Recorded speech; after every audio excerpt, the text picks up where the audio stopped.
बुलावें त्यों बोले स्वामी। कुदरत कवन हमारी। साध संग नानक जस गायो, जो प्रभ की अत प्यारी। वाहे गुरु जी राग सूही अष्टपदियाँ, महला चौथा कार दूजा। एक ओंकार सतगुर प्रसाद। कोई आन मिलावे मेरा प्रीतम प्यारा, हाँ तिस पह आप विचाई। दर्शन हर देखन कै ताई,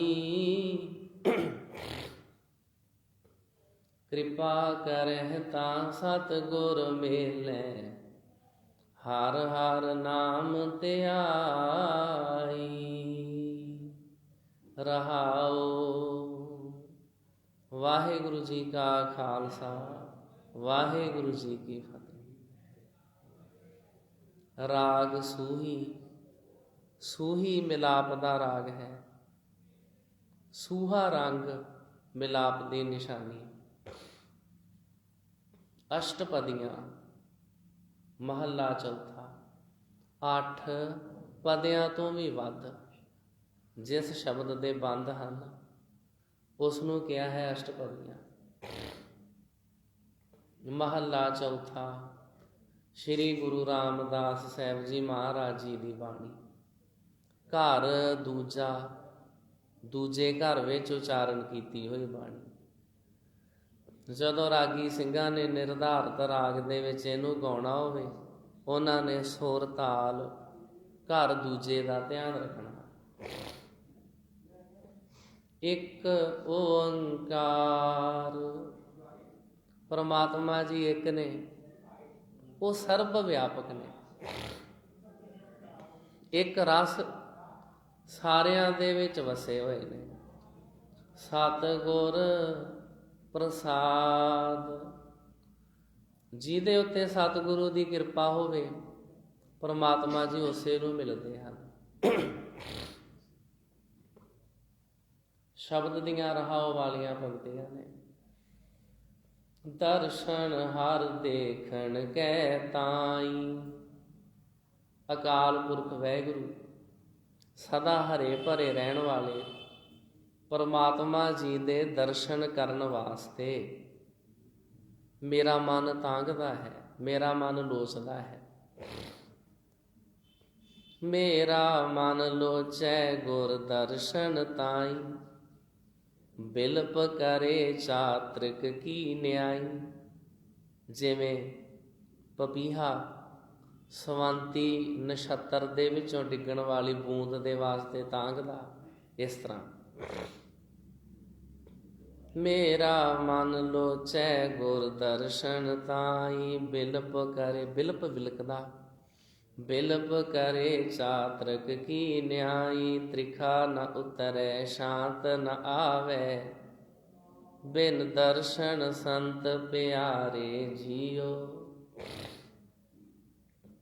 दर्शन हर देखन कै ताई।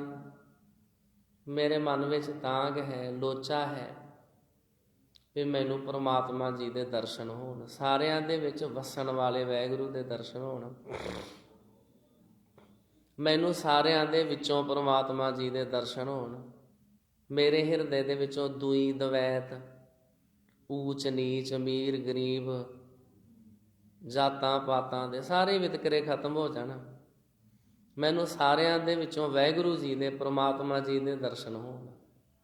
दर्शन हर देखन कै ताई, ਕਿਰਪਾ ਕਰੈ ਤਾਂ ਸਤਿਗੁਰ ਮੇਲੈ, ਹਰ ਹਰ ਨਾਮ ਧਿਆਈ। ਵਾਹਿਗੁਰੂ ਜੀ ਤੁਸੀਂ ਆਪ ਹੀ ਕਿਰਪਾ ਕਰੋ, ਸਤਿਗੁਰੂ ਜੀ ਦੇ ਨਾਲ ਮੇਰਾ ਮਿਲਾਪ ਹੋ ਜਾਵੇ ਤੇ ਸਦਾ ਖਿੜੇ ਰਹਿਣ ਵਾਲੇ, ਸਦਾ ਹਰੇ ਭਰੇ ਰਹਿਣ ਵਾਲੇ ਅਕਾਲ ਪੁਰਖ ਵਾਹਿਗੁਰੂ ਜੀ ਦਾ ਮੈਂ ਨਾਮ ਧਿਆ ਸਕਾਂ। ਪਰਮਾਤਮਾ ਜੀ ਮੈਂ ਤੁਹਾਨੂੰ ਯਾਦ ਕਰਦਾ ਰਹਾਓ, ਕਿਉਂਕਿ ਤੁਹਾਡੇ ਤੋਂ ਵਿਛੜਿਆਂ ਬਹੁਤ ਲੰਬਾ ਸਮਾਂ ਬੀਤ ਗਿਆ ਹੈ। ਕਈ ਜਨਮ ਭਟਕਦੇ ਰਹੇ ਆ, ਕਈ ਜਨਮ ਭੈ ਕੀਟ ਪਤੰਗਾ, ਕਈ ਜਨਮ ਗਜਮੀਨ ਕੁਰੰਗਾ, ਕਈ ਜਨਮ ਕੀੜੇ ਮਕੌੜੇ ਬਣੇ ਰਹੇ ਆ, ਹਾਥੀ ਦੀ ਜੂਨ 'ਚ ਭਟਕਦੇ ਰਹੇ ਆ, ਮੱਛੀਆਂ ਦੀਆਂ ਜੂਨਾਂ 'ਚ ਭਟਕਦੇ ਰਹੇ ਆ। ਕਈ ਜਨਮ ਭੈ ਕੀਟ ਪਤੰਗਾ, ਕਈ ਜਨਮ ਗਜਮੀਨ ਕੁਰੰਗਾ, ਕਈ ਜਨਮ ਹੈ ਵਰ ਬਿਰਖ ਜੋਇਓ, ਕਈ ਜਨਮ ਰੁੱਖਾਂ ਦੀਆਂ ਜੂਨਾਂ 'ਚ ਭਟਕਦੇ ਰਹੇ ਆ। ਘੋੜੇ ਇਤਿਆਦਿਕ ਪਤਾ ਨਹੀਂ ਕਿਹੜੀਆਂ ਕਿਹੜੀਆਂ ਜੂਨਾਂ ਭਟਕੀਆਂ। ਮਿਲ ਜਗਦੀਸ਼ ਮਿਲਨ ਕੀ ਬਰੀਆ, ਚਰੰਕਾਲ ਇਹ ਦੇ ਸੰਜਰੀਆ। ਇਹ ਮਨੁੱਖਾ ਸਰੀਰ ਵੱਡੇ ਭਾਗਾਂ ਨਾਲ ਪ੍ਰਾਪਤ ਹੋਇਆ। ਹੇ ਅਕਾਲ ਪੁਰਖ ਵਾਹਿਗੁਰੂ ਜੀ, ਇਸ ਜੀਵਨ ਦੇ ਵਿੱਚ ਤੇ ਸਾਨੂੰ ਆਪ ਜੀ ਮਿਲੋ। ਜੇ ਪਰਮਾਤਮਾ ਜੀ ਤੁਹਾਡੇ ਨਾਲ ਮਿਲਾਂਗੇ ਤੇ ਜ਼ਿੰਦਗੀ ਵਿੱਚ ਤਾਂ ਹੀ ਆਨੰਦ ਹੈ। ਤੁਹਾਡੇ ਨਾਲੋਂ ਵਿਛੜ ਕੇ ਜ਼ਿੰਦਗੀ ਵਿੱਚ ਦੁੱਖ ਹੀ ਦੁੱਖ ਹਨ। ਭਾਈ ਵੀਰ ਸਿੰਘ ਜੀ ਨੇ ਲਿਖਿਆ ਹੈ, ਜਿਹੜੇ ਬੂਟਿਆਂ ਨੂੰ ਲੱਗੇ ਹੋਏ ਫੁੱਲ ਨੇ, ਵੇਖੋ ਕਿੰਨੇ ਸੋਹਣੇ ਚਮਕਦੇ ਆ, ਰੰਗ ਬਰੰਗੇ, ਉਹਨਾਂ ਦੇ ਵਿੱਚੋਂ ਸੁਗੰਧੀਆਂ ਆਉਂਦੀਆਂ। ਜਿਹੜੇ ਫੁੱਲ ਲੱਗੇ ਹੁੰਦੇ ਆ ਟਾਹਣੀ ਨਾਲ, ਜਦੋਂ ਟਾਹਣੀ ਨਾਲੋਂ ਟੁੱਟ ਜਾਂਦੇ ਆ, ਮੁਰਝਾ ਜਾਂਦੇ ਆ। ਤੇ ਸਾਧ ਸੰਗਤ ਜੀ, ਭਾਈ ਵੀਰ ਸਿੰਘ ਜੀ ਲਿਖਦੇ ਨੇ, ਡਾਲੀ ਨਾਲੋਂ ਤੋੜਨਾ ਸਾਨੂੰ, ਅਸਾਂ ਹੱਟ ਮਹਿਕ ਦੀ ਲਾਈ, ਲੱਖ ਗਾਹਕ ਜੇ ਸੁੰਘੇ ਆ ਕੇ, ਖਾਲੀ ਇੱਕ ਨਾ ਜਾਈ। ਤੂੰ ਜੇ ਇਕੱਲਾ ਤੋੜ ਕੇ ਲੈ ਗਿਓ, ਇੱਕ ਜੋਗਾ ਰਹਿ ਜਾਸੀ। ਉਹ ਵੀ ਪਲਕ ਝਲਕਦਾ ਮੇਲਾ, ਰੂਪ ਮਹਿਕ ਨਾ ਸਜਾਈ। ਫੁੱਲ ਦੇ ਉੱਤੇ ਸੁਹੱਪਣ ਓਨਾ ਚਿਰ ਹੀ ਆ ਜਿੰਨਾ ਚਿਰ ਉਹ ਟਾਹਣੀ ਦੇ ਨਾਲ ਲੱਗਾ ਹੋਇਆ। ਪਾਣੀ ਸਾਫ ਸੁਥਰਾ ਓਨਾ ਚਿਰ ਹੀ ਹੈ ਜਿੰਨਾ ਚਿਰ ਉਹ ਆਪਣੇ ਸੋਮੇ ਦੇ ਨਾਲ ਜੁੜਿਆ ਹੋਇਆ।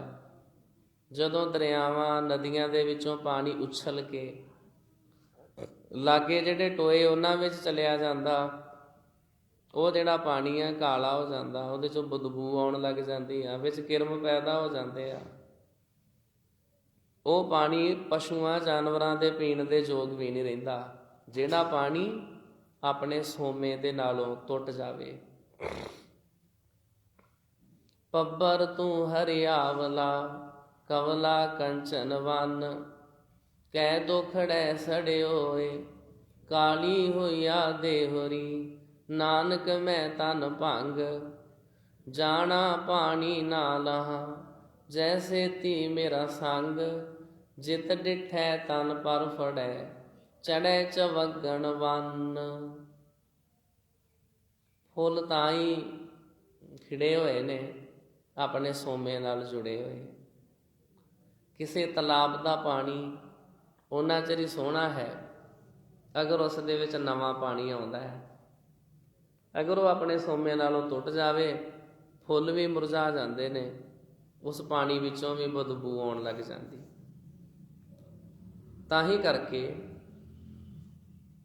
ਭਗਤ ਰਵਿਦਾਸ ਸਾਹਿਬ ਜੀ ਨੇ ਵੀ ਅਕਾਲ ਪੁਰਖ ਵਾਹਿਗੁਰੂ ਦੇ ਚਰਨਾਂ ਵਿੱਚ ਬੇਨਤੀ ਕੀਤੀ, ਬਹੁਤ ਜਨਮ ਵਿਛੜੇ ਥੇ ਮਾਧੋ, ਇਹ ਜਨਮ ਤੁਮਾਰੇ ਲੇਖੇ। ਅਸੀਂ ਪ੍ਰਮਾਤਮਾ ਜੀ ਤੁਹਾਡੇ ਤੋਂ ਕਿੰਨੇ ਜਨਮ ਵਿਛੜੇ ਰਹੇ। ਇਹ ਜਿਹੜਾ ਹੁਣ ਜਨਮ ਪ੍ਰਾਪਤ ਹੋਇਆ, ਤੁਹਾਡੇ ਲੜ ਲੱਗਣ ਵਾਸਤੇ ਪ੍ਰਾਪਤ ਹੋਇਆ। ਕਹੁ ਰਵਿਦਾਸ ਆਸ ਲਗ ਜੀਵੋ, ਚਿਰ ਭਇਓ ਦਰਸ਼ਨ ਦੇਖੇ। ਮੈਨੂੰ ਆਸ ਹੈ ਵੀ ਵਾਹਿਗੁਰੂ ਜੀ ਤੁਸੀਂ ਮੈਨੂੰ ਆਪਣੇ ਨਾਲ ਮਿਲਾ ਲਓਗੇ। ਤੁਹਾਡੇ ਦਰਸ਼ਨ ਕੀਤਿਆਂ ਮੈਨੂੰ ਬੜਾ ਲੰਬਾ ਸਮਾਂ ਹੋ ਗਿਆ। ਮੈਂ ਆਪਣੀਆਂ ਗਲਤੀਆਂ ਕਰਕੇ ਅਕਾਲ ਪੁਰਖ ਵਾਹਿਗੁਰੂ ਜੀ ਤੁਹਾਡੇ ਨਾਲੋਂ ਵਿਛੜ ਗਿਆ ਹਾਂ। ਹੁਣ ਸਾਧ ਸੰਗਤ ਜੀ ਨਵਾਂ ਸਾਲ ਸ਼ੁਰੂ ਹੋਵੇਗਾ 14 ਮਾਰਚ ਵਾਲੇ ਦਿਨ, ਨਾਨਕਸ਼ਾਹੀ ਸੰਮਤ 553 ਨਵਾਂ ਸਾਲ ਸ਼ੁਰੂ ਹੋਏਗਾ। 12 ਮਾਹ ਸ਼ੁਰੂ ਕਰਾਂਗੇ ਆਪਾਂ ਨਵੇਂ ਸਿਰੇ ਤੋਂ। ਸਾਰਾ ਸਾਲ ਇੱਕ ਇੱਕ ਮਹੀਨੇ ਦਾ ਸ਼ਬਦ ਪੜ੍ਹਦੇ ਰਹੇ। ਹੁਣ 12 ਮਾਹ ਦਾ ਆਪਾਂ ਚੇਤ ਮਹੀਨਾ ਪੜ੍ਹਾਂਗੇ ਸੰਗਰਾਂਦ ਵਾਲੇ ਦਿਨ। ਪਰ ਚੇਤ ਤੋਂ ਵੀ ਪਹਿਲਾਂ ਗੁਰੂ ਅਰਜਨ ਸਾਹਿਬ ਜੀ ਮਹਾਰਾਜ ਨੇ ਇੱਕ ਸ਼ਬਦ ਉਚਾਰਿਆ ਵਾ, ਮਹੀਨੇ 12 ਸ਼ਬਦ 14।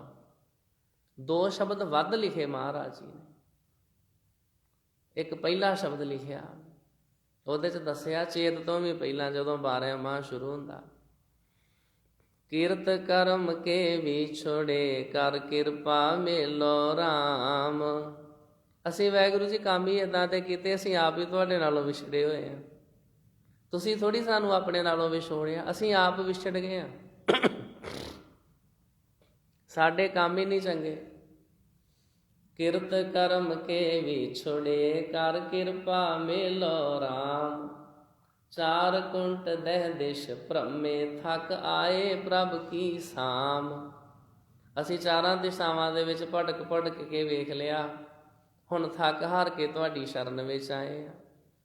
4 ਕੁੰਟ ਦਹਿ ਦਿਸ਼ ਭ੍ਰਮੇ ਥੱਕ ਆਏ ਪ੍ਰਭ ਕੀ ਸਾਮ।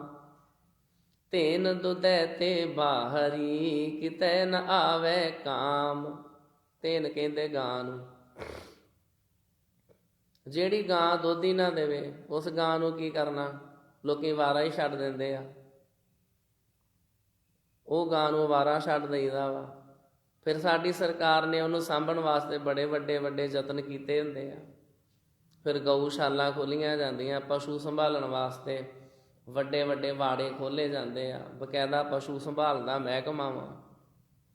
ਸਾਨੂੰ ਸਾਰਿਆਂ ਨੂੰ ਟੈਕਸ ਦੇਣਾ ਪੈਂਦਾ, ਗਊ ਸੈਸ ਦੇਣਾ ਪੈਂਦਾ ਨਾ ਗਾਵਾਂ ਦੀ ਸਾਂਭ ਸੰਭਾਲ ਵਾਸਤੇ। ਉਹ ਸਾਂਭਦੇ ਕਿੰਨੇ ਕੁ ਆ, ਇਹ ਸਾਡੇ ਤੁਹਾਡੇ ਸਾਰਿਆਂ ਦੇ ਸਾਹਮਣੇ ਹੀ ਆ। ਰਹੋ ਵਿਚਾਰ। ਤੇਨ ਦੁਦੈ ਤੇ ਬਾਹਰੀ ਕਿਤੈ ਨ ਆਵੈ ਕਾਮ।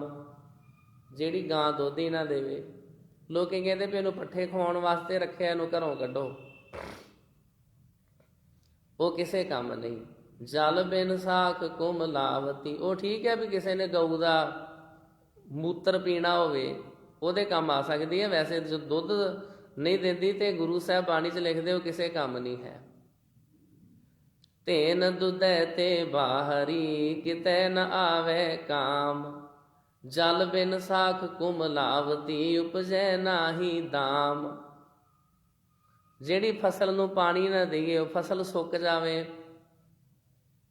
ਉਹ ਫਸਲ ਸੁੱਕ ਜਾਵੇ ਤੇ ਸਾਧ ਸੰਗਤ ਜੀ ਉਸ ਫਸਲ ਦਾ ਪੂਰਾ ਮੁੱਲ ਨਹੀਂ ਮਿਲਦਾ। ਜਿਵੇਂ ਹੁਣ ਕਣਕ ਦਾ ਸੀਜ਼ਨ ਚੱਲ ਰਿਹਾ ਵਾ, ਜੇ ਗਰਮੀ ਪਹਿਲਾਂ ਸ਼ੁਰੂ ਹੋ ਜਾਂਦੀ ਆ, ਅੱਜ ਖੈਰ ਮੌਸਮ ਕੁਝ ਠੰਡਾ ਮਿੱਠਾ ਜਿਹਾ ਹੋਇਆ, ਜੇ ਗਰਮੀ ਪਹਿਲਾਂ ਸ਼ੁਰੂ ਹੋ ਜਾਂਦੀ ਆ, ਕਣਕ ਦੇ ਵਿੱਚ ਜਿਹੜੇ ਦਾਣੇ ਨੇ ਉਹ ਗਰਮੀ ਦੇ ਨਾਲ ਵਧਣ ਫੁੱਲਣਗੇ ਨਹੀਂ, ਉਹ ਸੁੱਕ ਜਾਣਗੇ। ਕਣਕ ਦੇ ਬੂਟਿਆਂ ਵਿੱਚ ਪ੍ਰੋਪਰ ਓਨਾ ਜ਼ਿਆਦਾ ਦੁੱਧ ਨਹੀਂ ਪੈਦਾ ਹੋਏਗਾ। ਉਹ ਜਿਹੜੇ ਦਾਣੇ ਬਹੁਤ ਛੋਟੇ ਰਹਿ ਜਾਣਗੇ, ਉਹਨਾਂ ਦਾ ਪੂਰਾ ਮੁੱਲ ਨਹੀਂ ਮਿਲਣਾ। ਜਲ ਬਿਨ ਸਾਖ ਕੁਮ ਲਾਵਤੀ ਉਪਜੈ ਨਾਹੀ ਦਾਮ। ਦਾਮ ਦਾ ਮਤਲਬ ਪੈਸਾ। ਫਸਲ ਦੇ ਪੂਰੇ ਪੈਸੇ ਨਹੀਂ ਮਿਲਦੇ। ਫਿਰ ਫਸਲ ਦਾ ਪੂਰਾ ਮੁੱਲ ਨਹੀਂ ਮਿਲਦਾ। ਅਗਰ ਫਸਲ ਨੂੰ ਠੀਕ ਸਮੇਂ ਦੇ ਉੱਤੇ ਪਾਣੀ ਨਾ ਮਿਲੇ, ਠੀਕ ਸਮੇਂ ਤੇ ਮੀਂਹ ਨਾ ਪਵੇ। ਪੁਰਾਣੇ ਸਮੇਂ ਤੇ ਜਿਹੜੀ ਖੇਤੀ ਸੀ ਮੀਂਹ ਤੇ ਹੀ ਨਿਰਭਰ ਸੀ। ਮੀਂਹ ਪੈ ਗਿਆ ਤੇ ਫਸਲ ਹੁੰਦੀ ਸੀ, ਨਹੀਂ ਤੇ ਨਹੀਂ ਸੀ ਹੁੰਦੀ। ਹਰ ਨਾਹ ਨ ਮਿਲੀਐ ਸਾਜਨੈ ਕਤ ਪਾਈਐ ਬਿਸਰਾਮ। ਇਸੇ ਤਰ੍ਹਾਂ ਜੇ ਅਸੀਂ ਆਪਣੇ ਸੱਜਣ ਅਕਾਲ ਪੁਰਖ ਵਾਹਿਗੁਰੂ ਪ੍ਰਮਾਤਮਾ ਜੀ ਨੂੰ ਨਾ ਮਿਲੀਏ ਤੇ ਸਾਡੀ ਵੀ ਜ਼ਿੰਦਗੀ ਵਿੱਚ ਦੁੱਖ ਹੀ ਦੁੱਖ ਹਨ। ਜੇ ਮਿਲੀਏ ਪ੍ਰਮਾਤਮਾ ਜੀ ਨੂੰ ਤੇ ਸੁੱਖ, ਪ੍ਰਮਾਤਮਾ ਜੀ ਨੂੰ ਭੁਲਾ ਦਈਏ ਤੇ ਦੁੱਖ। ਖਸਮ ਵਿਸਾਰ ਕੀਏ ਰਸ ਭੋਗ। ਪਰਮਾਤਮਾ ਨੂੰ ਭੁਲਾ ਕੇ ਤਰ੍ਹਾਂ ਤਰ੍ਹਾਂ ਦੇ ਰਸ ਮਾਣੇ। ਖਸਮ ਵਿਸਾਰ ਕੀਏ ਰਸ ਭੋਗ, ਤਾਂ ਤਨ ਉੱਠ ਖਲੋਏ ਰੋਗ। ਫਿਰ ਸਰੀਰ ਵਿੱਚ ਕਈ ਤਰ੍ਹਾਂ ਦੇ ਰੋਗ ਪੈਦਾ ਹੋ ਜਾਂਦੇ ਨੇ। ਤਾਂ ਕਰਕੇ ਸਾਧ ਸੰਗਤ ਜੀ, ਅੱਜ ਦੇ ਹੁਕਮਨਾਮਾ ਸਾਹਿਬ 'ਚ ਸ਼੍ਰੀ ਗੁਰੂ ਰਾਮਦਾਸ ਜੀ ਮਹਾਰਾਜ ਬਖਸ਼ਿਸ਼ ਕਰਦੇ ਆ ਵੀ ਸਾਰਾ ਆਨੰਦ ਤੇ ਸਾਰਾ ਸੁੱਖ ਨਾ ਮਿਲਾਪ ਦੇ ਵਿੱਚ ਹੀ ਆ। ਮਿਲੇ ਰਹੀਏ ਤੇ ਆਨੰਦ ਹੈ, ਤੇ ਜੇ ਵਿਛੜ ਜਾਈਏ ਤੇ ਫਿਰ ਸਾਧ ਸੰਗਤ ਜੀ ਦੁੱਖ ਹੈ। ਬਾਬਾ ਕਬੀਰ ਸਾਹਿਬ ਜੀ ਵੇਖੋ ਕਿੱਡਾ ਮਹਾਨ ਸ਼ਲੋਕ ਆ। ਮੈਂ ਤੇ ਇਸ ਸ਼ਲੋਕ ਤੋਂ ਬੜਾ ਪ੍ਰਭਾਵਿਤ ਹੋਇਆ। ਬਾਬਾ ਕਬੀਰ ਸਾਹਿਬ ਜੀ ਕਹਿੰਦੇ ਇੱਕ ਦਰਿਆ ਦੇ ਕੰਢੇ ਤੇ ਬੈਠੇ, ਉਹਦੇ ਵਿੱਚੋਂ ਇੱਕ ਪਾਣੀ ਦੀ ਛੱਲ ਆਈ। ਪਾਣੀ ਨੇ ਇੱਕ ਸ਼ੰਖ, ਆ ਜਿਹੜਾ ਮੰਦਰਾਂ ਇਤਿਆਦਿਕ ਵਜਾਉਂਦੇ ਨਾ, ਪਹਿਲਾਂ ਗੁਰਦੁਆਰਿਆਂ 'ਚ ਵੀ ਵਜਾਉਂਦੇ ਹੁੰਦੇ ਸੀ। ਹੁੰਦਾ ਵੈਸੇ ਲੋਕਾਂ ਨੂੰ ਅਲਰਟ ਕਰਨ ਵਾਸਤੇ ਹੀ ਆ ਵੀ ਜਾਗ ਜਾਓ ਭਈ ਅੰਮ੍ਰਿਤ ਵੇਲੇ ਦਾ ਸਮਾਂ ਹੋ ਗਿਆ ਜੇ। ਜਾਂ ਮੈਂ ਵੀ ਦੇਖਦਾ ਰਿਹਾ, ਛੋਟਾ ਹੁੰਦਾ ਸਾਡੇ ਵੀ ਘਰ ਲਾਗੇ ਗੁਰਦੁਆਰਾ ਸਾਹਿਬ ਆ, ਤੇ ਗ੍ਰੰਥੀ ਸਿੰਘ ਨੇ ਸ਼ਾਮ ਦੇ ਸਮੇਂ ਗੁਰਦੁਆਰੇ ਦੀ ਕੰਧ ਲਾਗੇ ਖਲੋ ਕੇ ਤੇ ਉਹਨੇ ਸ਼ੰਖ ਵਜਾਉਣਾ, ਤੇ ਘਰ ਵਾਲਿਆਂ ਨੇ, ਸਾਡੀ ਮਾਤਾਵਾਂ ਨੇ, ਉਹਨਾਂ ਨੇ ਕਹਿਣਾ, ਦਾਦੀ ਨੇ ਵੀ, ਸਤਿਨਾਮ ਵਾਹਿਗੁਰੂ, ਰਹਿਰਾਸ ਸਾਹਿਬ ਦਾ ਟਾਈਮ ਹੋ ਗਿਆ। ਏਦਾਂ ਸ਼ੰਖ ਵਜਾਉਂਦੇ ਹੁੰਦੇ ਸੀ। ਅੱਜ ਦੇ ਸਮੇਂ 'ਚ ਐਂਪਲੀਫਾਇਰ ਆ ਗਏ ਹੈ, ਸੈਟ ਇਤਿਆਦਿਕ ਆ ਗਏ, ਤਾਂ ਕਰਕੇ ਸ਼ੰਖਾਂ ਦੀ ਲੋੜ ਨਹੀਂ ਹੈ। ਅਜੇ ਵੀ ਵਜਾਉਂਦੇ ਨੇ ਕੁਝ ਥਾਵਾਂ ਦੇ ਉੱਤੇ। ਬਾਬਾ ਕਬੀਰ ਸਾਹਿਬ ਜੀ ਦਰਿਆ ਦੇ ਕੰਢੇ ਤੇ ਬੈਠੇ, ਦਰਿਆ ਦੇ ਵਿੱਚੋਂ ਛਾਲ ਆਈ, ਇੱਕ ਸ਼ੰਖ ਜਿਹੜਾ ਸੀ ਬਾਹਰ ਡਿੱਗ ਪਿਆ। ਬਾਬਾ ਜੀ ਨੇ ਵੇਖਿਆ ਵੀ ਇਹ ਤੇ ਵਿਚਾਰਾ ਰੁਲ ਜਾਏਗਾ, ਸ਼ੰਖ ਨੂੰ ਚੁੱਕਿਆ, ਫਿਰ ਦਰਿਆ 'ਚ ਸੁੱਟ ਦਿੱਤਾ। ਇੱਕ ਲਹਿਰ ਫਿਰ ਆਈ, ਸ਼ੰਖ ਫਿਰ ਬਾਹਰ। ਬਾਬਾ ਕਬੀਰ ਸਾਹਿਬ ਜੀ ਨੇ ਸ਼ੰਖ ਨੂੰ ਫੜਿਆ, ਦਰਿਆ 'ਚ ਸੁੱਟਿਆ, ਨਾਲੇ ਸ਼ਲੋਕ ਉਚਾਰਨ ਕੀਤਾ। ਕਹਿਣ ਲੱਗੇ, ਰਹਿ ਨਾਇਰ ਬੇਸ਼ੋਰਿਆ, ਰਹੋ ਰੇ ਸ਼ੰਖ ਮਜੂਰ, ਦੇਵਲ ਦੇਵਲ ਤਾਹੜੀ, ਦੇਸੈ ਉਗਵਤ ਸੂਰ। ਇਹਦਾ ਅਰਥ ਇਹ ਆ, ਬਾਬਾ ਕਬੀਰ ਸਾਹਿਬ ਨੇ ਸ਼ੰਖ ਨੂੰ ਕਿਹਾ, ਓਏ ਸ਼ੰਖ ਬਾਹਰ ਨਾ ਨਿਕਲ, ਦਰਿਆ ਦੇ ਵਿੱਚ ਹੀ ਰਹਿ।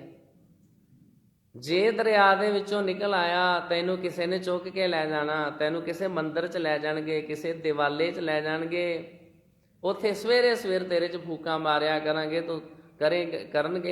ਤੂੰ ਧਾਹਾਂ ਮਾਰਿਆ ਕਰੇਗਾ, ਤੂੰ ਰੋਇਆ ਕਰੇਗਾ, ਤੇਰੀ ਆਵਾਜ਼ ਕਿਸੇ ਨੇ ਨਹੀਂ ਸੁਣਨੀ। ਸ਼ੰਖ ਦੇ ਵਿੱਚੋਂ ਇੱਦਾਂ ਦੀ ਆਵਾਜ਼ ਕਿਉਂ ਨਿਕਲਦੀ ਆ? ਉਹ ਬਾਬਾ ਕਬੀਰ ਸਾਹਿਬ ਜੀ ਦਾ ਆਪਣਾ ਲੌਜਿਕ ਆ। ਉਹ ਕਹਿੰਦੇ ਸ਼ੰਖ ਤਾਂ ਕਰਕੇ ਚੀਕਾਂ ਮਾਰਦਾ, ਧਾਹਾਂ ਮਾਰਦਾ, ਕਿਉਂਕਿ ਇਹ ਸਮੁੰਦਰ ਨਾਲੋਂ ਵਿਛੜ ਗਿਆ ਵਾ।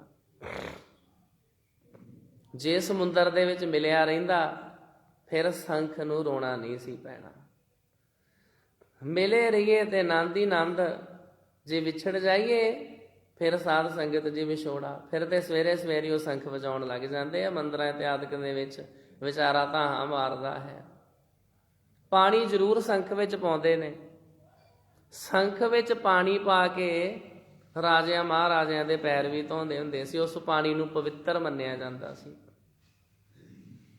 ਉਸ ਪਾਣੀ ਨੂੰ ਪਵਿੱਤਰ ਮੰਨਿਆ ਜਾਂਦਾ ਸੀ। ਇਹ ਸ਼ੰਖ ਜੇ ਤੂੰ ਦਰਿਆ ਦੇ ਨਾਲੋਂ ਵਿਛੜ ਗਿਆ, ਸਵੇਰੇ ਸਵੇਰ ਧਾਹਾਂ ਮਾਰਦਾ ਫਿਰੇਗਾ, ਤਾਂ ਕਰਕੇ ਦਰਿਆ ਦੇ ਵਿੱਚ ਮਿਲਿਆ ਰਹਿ। ਭਾਈ ਵੀਰ ਸਿੰਘ ਜੀ ਨੇ ਹੋਰ ਸਾਧ ਸੰਗਤ ਜੀ ਪ੍ਰਮਾਣ ਦਿੱਤੇ। ਉਹ ਬਚਨ ਕਰਦੇ ਨੇ, ਕਹਿੰਦੇ ਨੇ, ਸਾਬਣ ਲਾ ਲਾ ਧੋਤਾ ਕੋਲਾ, ਦੁੱਧ ਦਹੀਂ ਵਿੱਚ ਪਾਇਆ, ਫੇਰ ਉਸ ਨੂੰ ਖੁੰਭ ਚੜਾਇਆ, ਤਾਂ ਨਾ ਰੰਗ ਵਟਾਇਆ। ਇਸ ਤਰ੍ਹਾਂ ਦਾ ਉਹਨਾਂ ਦੀ ਇੱਕ ਕਵਿਤਾ, ਜਿਹਦਾ ਅਰਥ ਇਹ ਆ, ਭਾਈ ਸਾਹਿਬ ਕਹਿੰਦੇ, ਮੈਂ ਕੋਲਾ ਵੇਖਿਆ। ਕੋਲਾ ਆ ਜਿਹੜਾ ਭੱਠੀਆਂ 'ਚ ਬਾਲਦੇ ਨਾ, ਉਹ ਕੋਲਾ ਵੇਖਿਆ ਮੈਂ, ਤੇ ਉਹਦੇ ਉੱਤੇ ਕਾਲਖ। ਕਹਿੰਦੇ ਮੈਂ ਸੋਚਿਆ ਵੀ ਇਹ ਕਾਲਾ ਹੈ ਤੇ ਇਹਦਾ ਰੰਗ ਚਿੱਟਾ ਕਰੀਏ ਇਹਨੂੰ। ਉਹਨੂੰ ਮੈਂ ਪਾਣੀ ਨਾਲ ਧੋਤਾ ਤਾਂ ਵੀ ਕਾਲਾ ਹੀ ਰਿਹਾ, ਸਾਬਣ ਨਾਲ ਕਾਲਾ ਹੀ ਰਿਹਾ। ਰੰਗ ਕਰਨ ਦੀ ਕੋਸ਼ਿਸ਼ ਕੀਤੀ, ਉਹ ਤਾਂ ਵੀ ਕਾਲਾ ਹੀ ਰਿਹਾ। ਇੱਕ ਤਰੀਕਾ ਵਰਤਿਆ, ਜਦੋਂ ਉਸ ਕੋਲੇ ਨੂੰ ਅੱਗ ਦੇ ਲਾਗੇ ਲੈ ਗਏ ਨਾ, ਉਹਦੀ ਕਾਲਖ ਵੀ ਖਤਮ ਹੋ ਗਈ, ਉਹਦਾ ਰੰਗ ਲਾਲ ਹੋ ਗਿਆ, ਲਾਲ ਸੁਰਖ। ਹੁਣ ਉਹਦੇ ਵਿੱਚ ਕਿਆ ਕਮਾਲ ਦੀ ਚਮਕਿਆ। ਉਹ ਜਿਹੜੀ ਕਾਲੀ ਸਵਾਹ ਇਤਿਆਦਿਕ ਸੀ, ਸਾਰੀ ਖਤਮ ਹੋ ਗਈ। ਕਾਲੀ ਸਵਾਹ ਦੀ ਥਾਂ ਤੇ ਉਹਦੇ 'ਚ ਚਮਕ ਬਣ ਗਈ ਕੋਲੇ 'ਚ। ਕਿਉਂ? ਕਿਉਂਕਿ ਆਪਣੇ ਸੋਮੇ ਨਾਲ ਮਿਲ ਗਿਆ, ਅੱਗ ਦੇ ਨਾਲ ਮਿਲਿਆ, ਤਾਂ ਹੀ ਰੰਗ ਵਟਾਇਆ। ਵੈਸੇ ਤੇ ਉਹਨੇ ਲੋਕਾਂ ਦੇ ਹੱਥ ਕਾਲੇ ਕਰਨੇ ਸੀ। ਇਸੇ ਤਰ੍ਹਾਂ ਜੇ ਅਸੀਂ ਪ੍ਰਮਾਤਮਾ ਜੀ ਦੇ ਨਾਲ ਜੁੜੇ ਰਹੀਏ, ਫਿਰ ਸਾਧ ਸੰਗਤ ਜੀ ਸਾਡੀ ਜ਼ਿੰਦਗੀ ਦੇ ਵਿੱਚ ਆਨੰਦ ਹੀ ਆਨੰਦ ਹੈ। ਮੱਛੀ ਨੂੰ ਆਨੰਦ ਕਦੋਂ ਆ? ਨਾਨਕ ਸਾਵਣ ਜੇ ਵਸੈ ਚੌਂ ਉਮਾਹਾ ਹੋਏ, ਨਾਗਾਂ ਮਿਰਗਾਂ ਮੱਛੀਆਂ ਰਸੀਆਂ ਘਰ ਧਨ ਹੋਏ। ਮੱਛੀ ਤਾਂ ਹੀ ਸੁਖੀ ਹੈ ਜੇ ਉਹ ਪਾਣੀ ਦੇ ਵਿੱਚ ਰਵੇ। ਜੇ ਮੱਛੀ ਨੂੰ ਪਾਣੀ ਦੇ ਵਿੱਚੋਂ ਕੱਢ ਲਈਏ, ਉਹ ਵਿਚਾਰੀ ਤੜਫ ਤੜਫ ਕੇ ਮਰ ਜਾਂਦੀ ਆ। ਮੱਛੀ ਦਾ ਪਾਣੀ ਨਾਲ ਕਿੰਨਾ ਜ਼ਿਆਦਾ ਪਿਆਰ ਆ। ਸਤਿਗੁਰੂ ਜੀ ਬਾਣੀ ਵਿੱਚ ਲਿਖਦੇ ਆ, ਮੀਨ ਪਕੜ, ਮੱਛੀ ਨੂੰ ਫੜਨ ਵਾਲਿਆਂ ਨੇ ਫੜ ਲਿਆ, ਭਾਵੇਂ ਜਾਲ ਪਾ ਲਿਆ ਤੇ ਭਾਵੇਂ ਕੁੰਡੀ ਪਾ ਲਈ, ਫੜ ਲਿਆ। ਮੀਨ ਪਕੜ ਫਾਂਕਿਓ ਅਰ ਕਾਟਿਓ, ਉਹਨੂੰ ਕੱਟ ਦਿੱਤਾ, ਉਹਦੇ ਪੀਸ ਬਣਾ ਦਿੱਤੇ। ਮੀਨ ਪਕੜ ਫਾਂਕਿਓ ਅਰ ਕਾਟਿਓ, ਰਾਂਦ ਕੀਓ ਬਹੁ ਬਾਨੀ, ਉਹਨੂੰ ਰਿੰਨ ਲਿਆ, ਮੱਛੀ ਨੂੰ ਬਣਾ ਲਿਆ, ਭਾਵੇਂ ਮੱਛੀ ਦੇ ਪਕੌੜੇ ਬਣਾ ਲਏ, ਜਿੱਦਾਂ ਸੀ ਬਸ ਬਣਾ ਲਿਆ ਉਹਨੂੰ ਖਾਣ ਯੋਗ। ਖਾਣ ਵਾਲਿਆਂ ਨੇ ਖਾ ਲਈ। ਹੁਣ ਇੱਕ ਬੰਦਾ ਵਾ, ਉਹ ਬਾਰ-ਬਾਰ ਪਾਣੀ ਮੰਗਦਾ, ਕਹਿੰਦਾ ਮੈਨੂੰ ਪਾਣੀ ਪਿਆਓ। ਉਹਦਾ ਮਿੱਤਰ ਕਹਿੰਦਾ ਇੰਨਾ ਪਾਣੀ ਪੀ ਜਾਣਾ, ਤੂੰ ਮੱਛੀ ਖਾਧੀ ਆ? ਤੇ ਗੁਰੂ ਗ੍ਰੰਥ ਸਾਹਿਬ 'ਚ ਲਿਖਿਆ, ਹਾਂ ਪਾਣੀ ਉਹ ਜ਼ਿਆਦਾ ਪੀਣਾ ਹੀ ਪੈਣਾ ਕਿਉਂਕਿ ਉਹਨੇ ਮੱਛੀ ਖਾਧੀ, ਲਿਖਿਆ ਜੇ ਗੁਰਬਾਣੀ 'ਚ। ਮੀਨ ਪਕੜ ਫਾਂਕਿਓ ਅਰ ਕਾਟਿਓ, ਰਾਂਦ ਕੀਓ ਬਹੁ ਬਾਨੀ, ਖੰਡ ਖੰਡ ਕਰ, ਟੋਟੇ ਟੋਟੇ ਕਰਕੇ, ਖੰਡ ਖੰਡ ਕਰ ਭੋਜਨ ਕੀਨੋ, ਤਉ ਨਾ ਬਿਸਰਿਓ ਪਾਣੀ। ਮੱਛੀ ਦਾ ਪਾਣੀ ਨਾਲ ਪਿਆਰ ਹੀ ਇੰਨਾ, ਭਾਵੇਂ ਉਹ ਕਿਸੇ ਦੇ ਪੇਟ 'ਚ ਚਲੀ ਜਾਵੇ, ਪਾਣੀ ਤਾਂ ਵੀ ਮੰਗੀ ਜਾਂਦੀ ਆ। ਮੱਛੀ ਦੀ ਜ਼ਿੰਦਗੀ 'ਚ ਤਾਂ ਆਨੰਦ ਹੈ ਉਹ ਪਾਣੀ ਵਿੱਚ ਰਵੇ। ਸਿੱਖ ਦੀ ਜ਼ਿੰਦਗੀ 'ਚ ਤਾਂ ਆਨੰਦ ਆ ਪਾਣੀ ਨਾਲ ਜੁੜਿਆ ਰਵੇ। ਆਪਣੇ ਕਰਮਾਂ ਦਾ ਕਰਕੇ ਵਿਛੜ ਜਾਂਦੇ ਆ। ਅੱਜ ਮੈਂ ਸਵੇਰੇ ਘੋਰ ਵੀ ਸਾਧ ਸੰਗਤ ਜੀ, ਜਿੰਨਾ ਕਿ ਮੈਨੂੰ ਸਮਾਂ ਮਿਲਿਆ 10-15 ਮਿੰਟ, ਇਸ ਹੁਕਮਨਾਮਾ ਸਾਹਿਬ ਦੀ ਵਿਆਖਿਆ ਕਰਨ ਵਾਸਤੇ ਘੋਰ ਸਾਖੀ ਪੜ੍ਹੀ ਹੈ। ਗਿਆਨੀ ਗਿਆਨ ਸਿੰਘ ਜੀ ਨੇ ਲਿਖੀ ਹੈ ਸਾਖੀ, ਤੇ ਉਹ ਲਿਖਦੇ ਨੇ,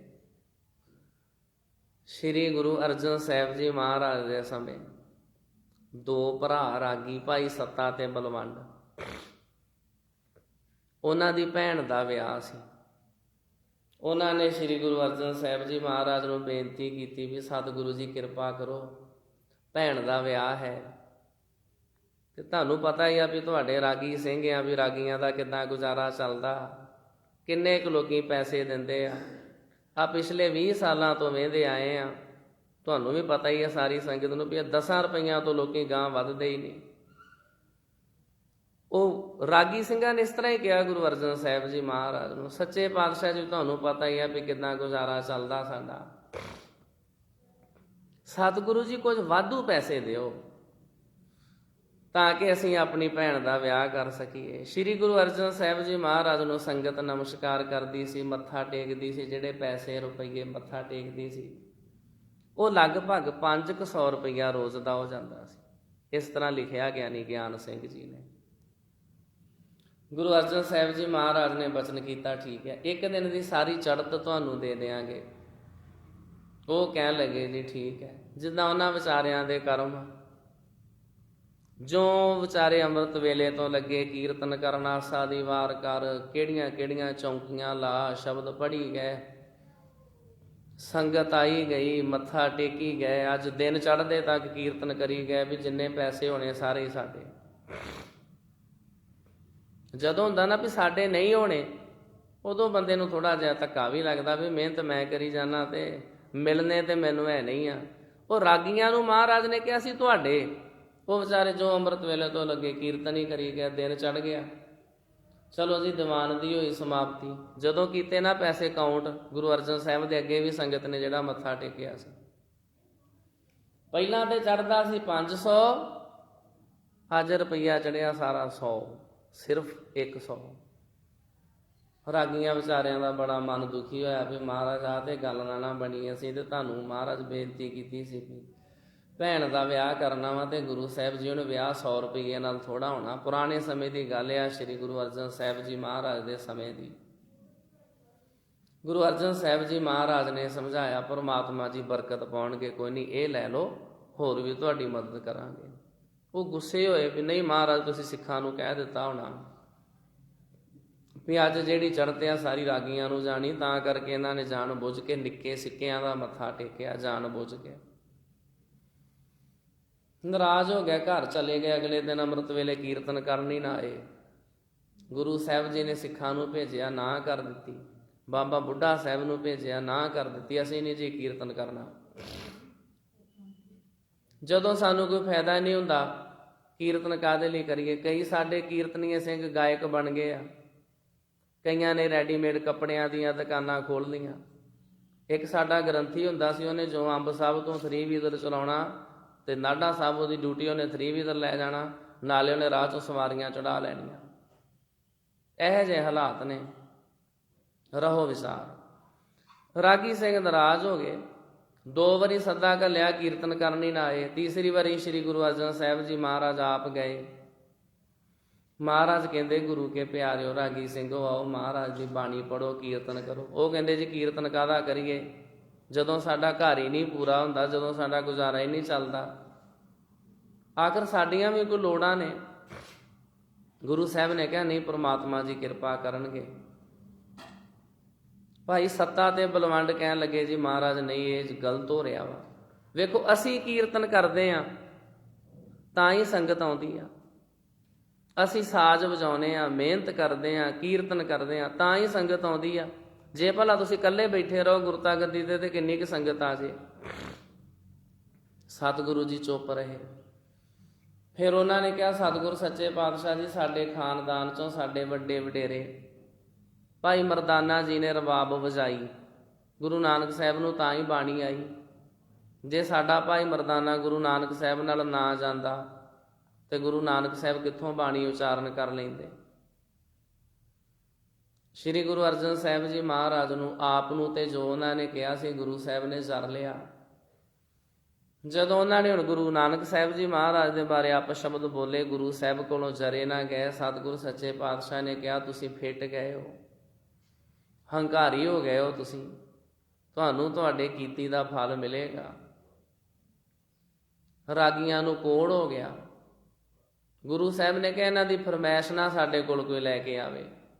ਜਿਹੜਾ ਇਹਨਾਂ ਦੀ ਫਰਮਾਇਸ਼ ਲੈ ਕੇ ਆਵੇਗਾ ਉਹਦਾ ਮੂੰਹ ਕਾਲਾ ਕਰਕੇ, ਪੈਰ ਨੀਲੇ ਕਰਕੇ, ਖੋਤੇ ਤੇ ਚੜਾ ਕੇ, ਗਲ ਵਿੱਚ ਛਿੱਤਰਾਂ ਦਾ ਹਾਰ ਪਾ ਕੇ ਉਹਨੂੰ ਅੰਮ੍ਰਿਤਸਰ ਦੇ ਆਲੇ ਦੁਆਲੇ ਫੇਰਾਂਗੇ।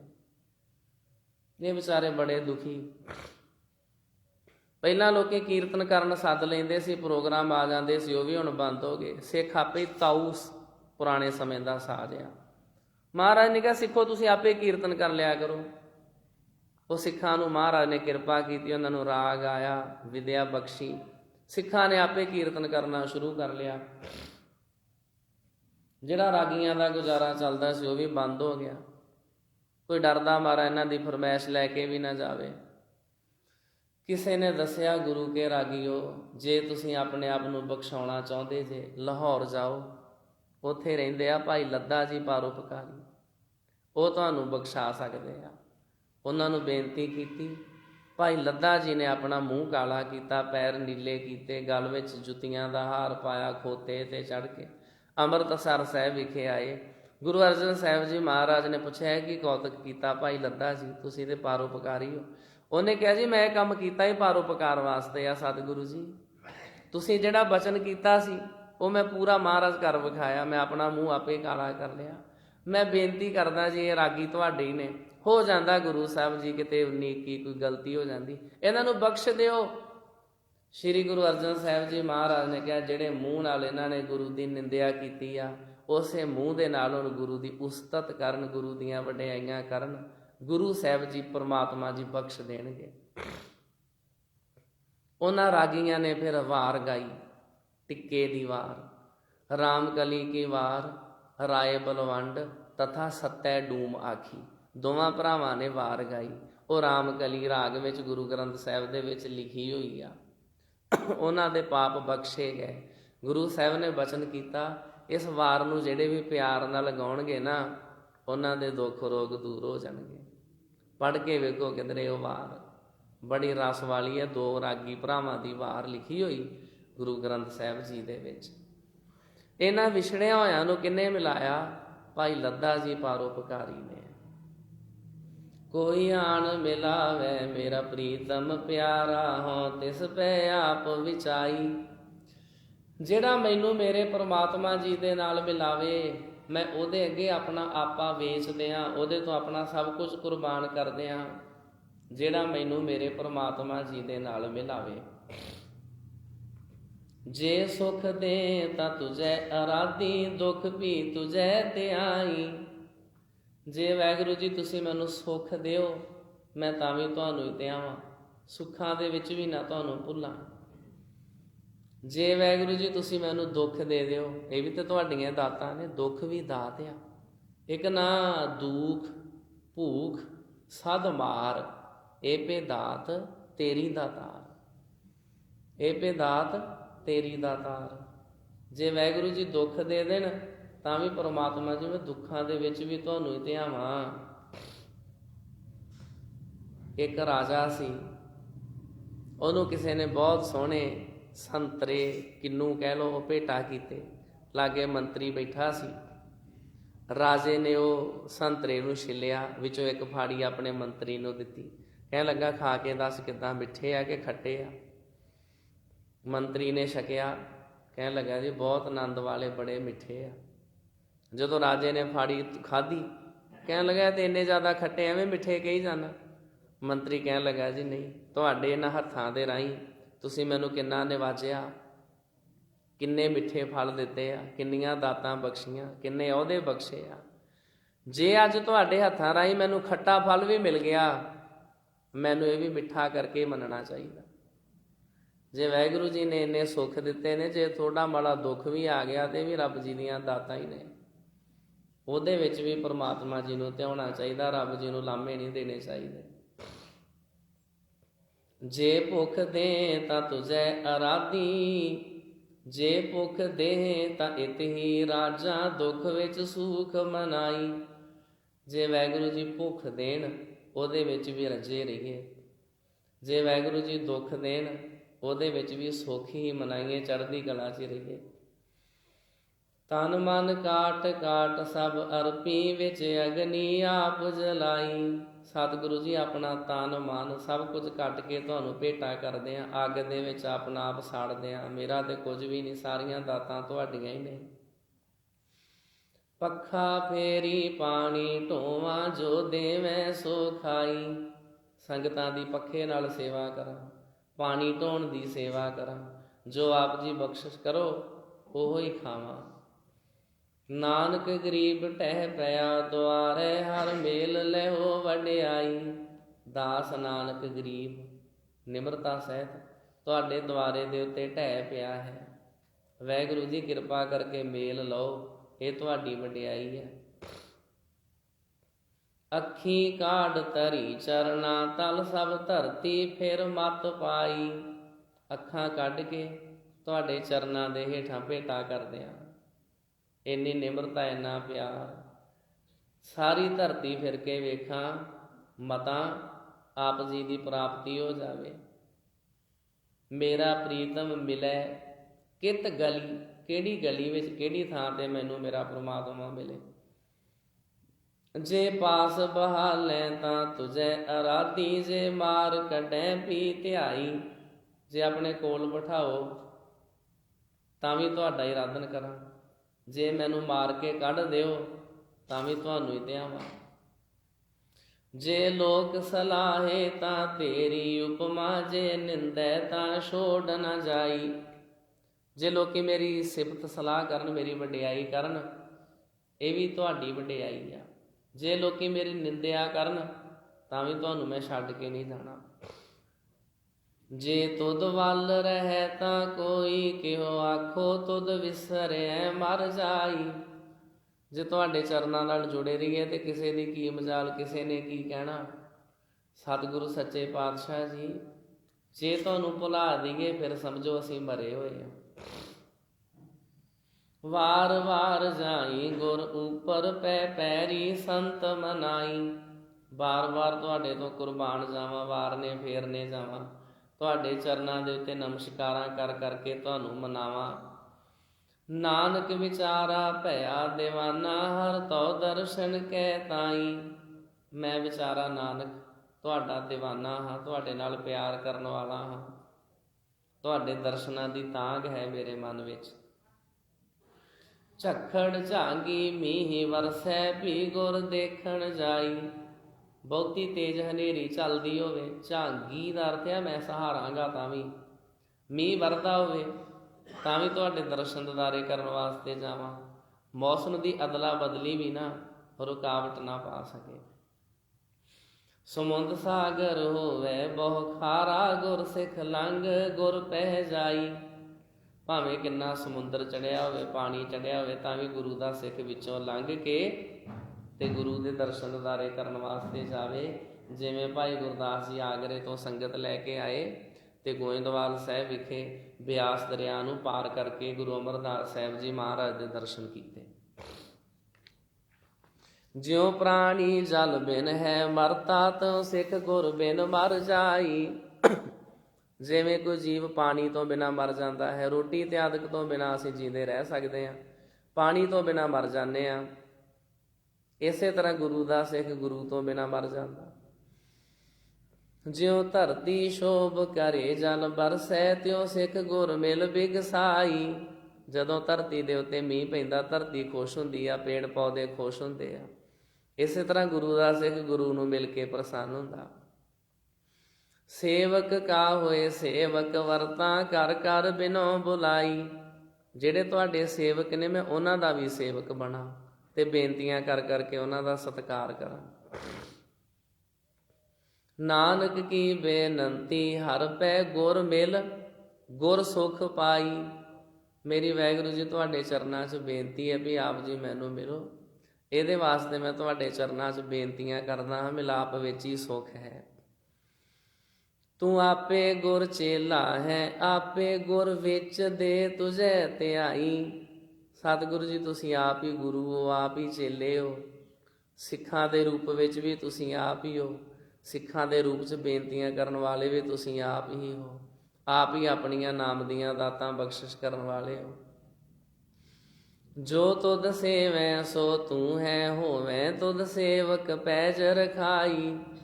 ਜਿਹੜੇ ਵਾਹਿਗੁਰੂ ਜੀ ਤੁਹਾਨੂੰ ਧਿਆਉਂਦੇ ਆ ਉਹ ਤੁਹਾਡੇ ਵਰਗੇ ਹੋ ਜਾਂਦੇ ਆ। ਤੁਹਾਡੇ ਸੇਵਕਾਂ ਦੇ ਵਿੱਚ ਤੇ ਤੁਹਾਡੇ ਵਿੱਚ ਕੋਈ ਫਰਕ ਨਹੀਂ ਰਹਿ ਜਾਂਦਾ।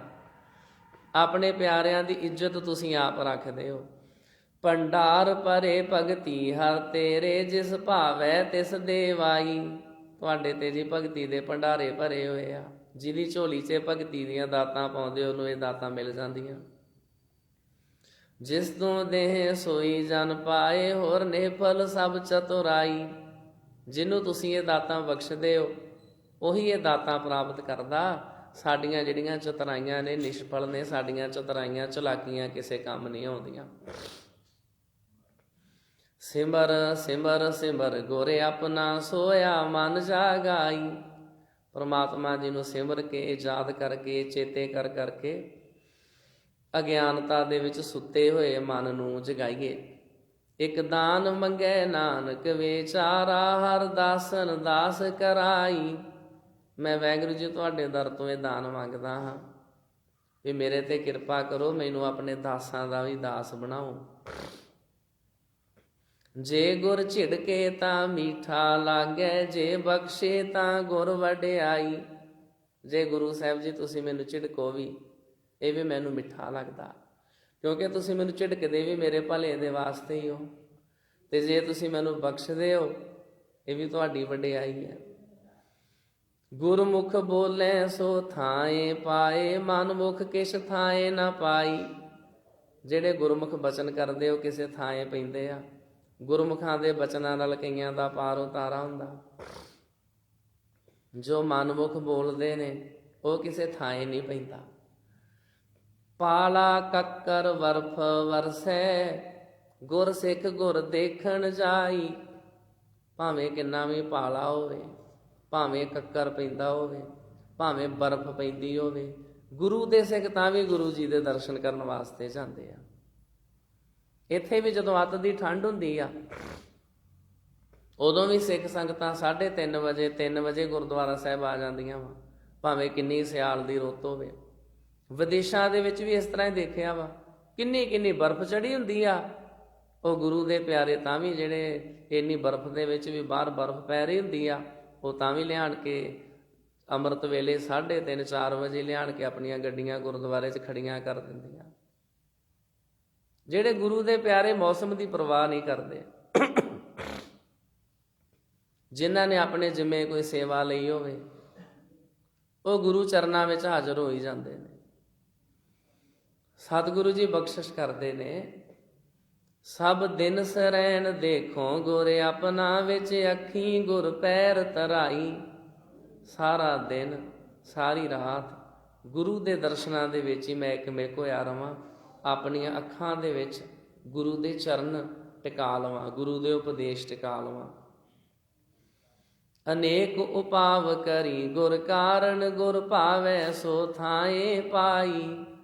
ਗੁਰੂ ਨੂੰ ਮਿਲਣ ਵਾਸਤੇ ਮੈਂ ਉਪਾਅ ਤਰੀਕੇ ਤੇ ਕਈ ਵਰਤਦਾ ਹਾਂ, ਪਰ ਗੁਰੂ ਜੀ ਨੂੰ ਭਾਵੇ ਤੇ ਤਾਂ ਹੀ ਮੇਰਾ ਪੁਰਸ਼ਾਰਥ, ਮੇਰਾ ਉਦਮ ਤਾਂ ਹੀ ਕਿਸੇ ਲੇਖੇ ਵਿੱਚ ਪਵੇ। ਰਹਿਣ ਦਿਨਸ ਗੁਰ ਚਰਨ ਅਰਾਧੀ, ਦਇਆ ਕਰੋ ਮੇਰੇ ਸਾਈਂ। ਮੈਂ ਦਿਨ ਰਾਤ ਗੁਰੂ ਜੀ ਦੇ ਚਰਨਾਂ ਦਾ ਆਰਾਧਨ ਕਰਦਾ ਰਹਾਂ। ਮੇਰੇ ਸਾਈਂ ਜੀ, ਮੇਰੇ ਮਾਲਕ ਜੀ, ਮੇਰੇ ਤੇ ਕਿਰਪਾ ਕਰੋ। ਨਾਨਕ ਕਾ ਜਿਉ ਪਿੰਡ ਗੁਰੂ ਹੈ, ਗੁਰ ਮਿਲ ਤ੍ਰਿਪਤ ਅਘਾਈ। ਸਤਿਗੁਰੂ ਜੀ, ਮੇਰਾ ਤੁਸੀਂ ਹੀ ਜੀਓ ਹੋ, ਜਿੰਦ ਹੋ, ਤੁਸੀਂ ਹੀ ਮੇਰਾ ਪਿੰਡ ਹੋ। ਪਿੰਡ ਕਹੀਏ ਸਰੀਰ, ਤੁਸੀਂ ਹੀ ਹੋ। ਤੁਹਾਨੂੰ ਮਿਲ ਕੇ ਹੀ ਮੈਂ ਤ੍ਰਿਪਤ ਹੁੰਦਾ ਹਾਂ, ਤੁਹਾਨੂੰ ਮਿਲ ਕੇ ਹੀ ਮੈਂ ਰੱਜਦਾ ਹਾਂ। ਹੋਰ ਦੁਨਿਆਵੀ ਪਦਾਰਥਾਂ ਦੀ ਭੁੱਖ ਕਦੇ ਨਹੀਂ ਕਿਸੇ ਦੀ ਬੁਝਦੀ। ਨਾਨਕ ਕਾ ਪ੍ਰਭ ਪੂਰ ਰਹਿਓ ਹੈ, ਜਤ ਕਤ ਤਤ ਗੋਸਾਈ। ਮੇਰੇ ਮਾਲਕ ਜੀ, ਤੁਸੀਂ ਜਤ ਜਿੱਥੇ, ਕਤ ਕਿੱਥੇ, ਤਤ ਤਿੱਥੈ, ਸਾਰੀਆਂ ਥਾਵਾਂ ਦੇ ਉੱਤੇ। ਗੋਸਾਈ ਪ੍ਰਿਥਵੀ ਦੇ ਮਾਲਕ ਅਕਾਲ ਪੁਰਖ ਵਾਹਿਗੁਰੂ ਜੀ, ਤੁਸੀਂ ਸਾਰੀਆਂ ਥਾਵਾਂ ਦੇ ਉੱਤੇ ਵਸੇ ਹੋਏ ਹੋ। ਜਲ ਥਲ ਮਹੀਲ ਪੂਰਿਆ, ਰਵਿਆ ਵਿੱਚ ਵਣਾ। ਸੋ ਪ੍ਰਭ ਚਿਤ ਨ ਆਵਈ, ਕਿਤਨਾ ਦੁੱਖ ਗਣਾ। ਉਹ ਮੇਰੇ ਮਾਲਕ ਜੀ ਸਾਰੀਆਂ ਥਾਵਾਂ ਦੇ ਉੱਤੇ ਵਸੇ ਹੋਏ ਨੇ। ਉਸ ਅਕਾਲ ਪੁਰਖ ਵਾਹਿਗੁਰੂ ਜੀ ਨੂੰ ਮਿਲਣਾ, ਇਹ ਮੇਰੀ ਜ਼ਿੰਦਗੀ ਦਾ ਲਕਸ਼ ਹੈ, ਇਹੋ ਮੇਰੀ ਜ਼ਿੰਦਗੀ ਦਾ ਉਦੇਸ਼ ਹੈ। ਇਸ ਤਰ੍ਹਾਂ ਦੇ ਪਾਵਨ ਪਵਿੱਤਰ ਉਪਦੇਸ਼ ਸਤਿਗੁਰੂ ਜੀ ਨੇ ਅੰਮ੍ਰਿਤ ਬਾਣੀ ਦੇ ਵਿੱਚ ਬਖਸ਼ਿਸ਼ ਕੀਤੇ ਹਨ। ਅੱਜ ਦੇ ਵਕਤ ਇਤਨੀਆਂ ਬੇਨਤੀਆਂ ਪ੍ਰਵਾਨ ਕਰਨੀਆਂ ਜੀ। ਹੋਈਆਂ ਭੁੱਲਾਂ ਗਲਤੀਆਂ ਦੀ ਮੁਆਫੀ ਸਤਿਗੁਰੂ ਸੱਚੇ ਪਾਤਸ਼ਾਹ ਜੀ ਕਿਰਪਾ ਕਰਨ, ਸਾਨੂੰ ਸਾਰਿਆਂ ਨੂੰ ਪਿਆਰ ਦੀਆਂ, ਨਾਮ ਦੀਆਂ ਦਾਤਾਂ ਬਖਸ਼ਿਸ਼ ਕਰਨ। ਵਾਹਿਗੁਰੂ ਜੀ ਕਾ ਖਾਲਸਾ, ਵਾਹਿਗੁਰੂ ਜੀ ਕੀ ਫਤਿਹ। ਰਾਮ ਕਲੀ ਮਹਲ